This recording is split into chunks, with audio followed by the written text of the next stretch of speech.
अगर हम बात करें पहलगाम में, ये कोई पहला हमला नहीं है। इससे पहले 1995 में 6 वहाँ पर जो गैर मुल्की सयाह थे वो भी एबडक्ट हो चुके हैं। वो वाकया भी हमारे सामने मौजूद है। तो इंडिया की अपनी इंटेलिजेंस फेलियर कितना है, जिसको ओवरकम करने के लिए, जिसको कवर या कंसील करने के लिए आपने हमेशा की तरह पाकिस्तान पर ये इल्ज़ाम भी थोप दिया बगैर सबूत के, और इसकी क्या कीमत इनको चुकानी पड़ेगी आने वाले दिनों में? देखिए, थैंक यू सो मच।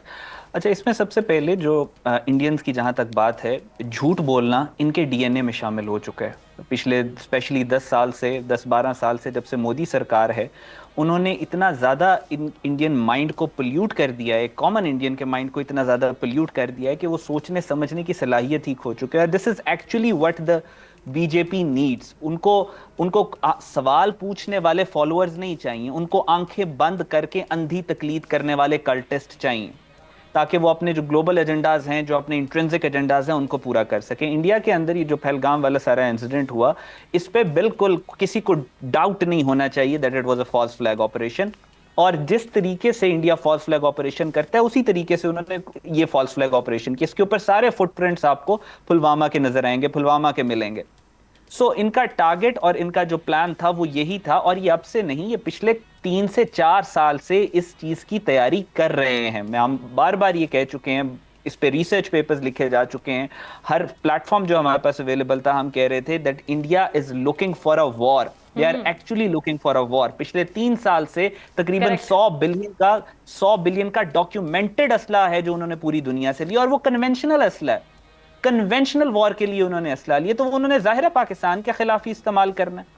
और बाकी पूरी दुनिया के अंदर ये दहशत, पाकिस्तान में पहले इन्होंने टीटीपी को इस्तेमाल किया, बीएलए को इस्तेमाल किया। अब जब पाकिस्तान ने टीटीपी और बीएलए को जवाब देना शुरू किया, एक स्ट्रॉन्ग पॉलिसी हमने बनाई टीटीपी और बीएलए के खिलाफ, और जब इनको नजर आया कि उनको हमने दीवार से लगा दिया है, तो फिर इन्होंने पाकिस्तान को डायरेक्टली अब इंगेज करने की कोशिश कर रहे हैं। बात यह है कि जो टू नेशन थ्योरी 1947 से पहले कायदे आजम ने फरमाया था कि ये दो कौमें इकट्ठी नहीं रह सकती, वो हर गुजरते दिन के साथ अपने आप को मजीद साबित करती चली जा रही है। और अब इनका जो फैशिज्म है इंडियंस का, वो इस स्टेज पर ले आया इस खत्ते को कि टू नेशन थ्योरी अगले कदम के ऊपर चली जा चुकी है, जहां पे ये नजर आ रहा है कि इस खित्ते के अंदर ये दो कौमें इकट्ठी नहीं रह सकती।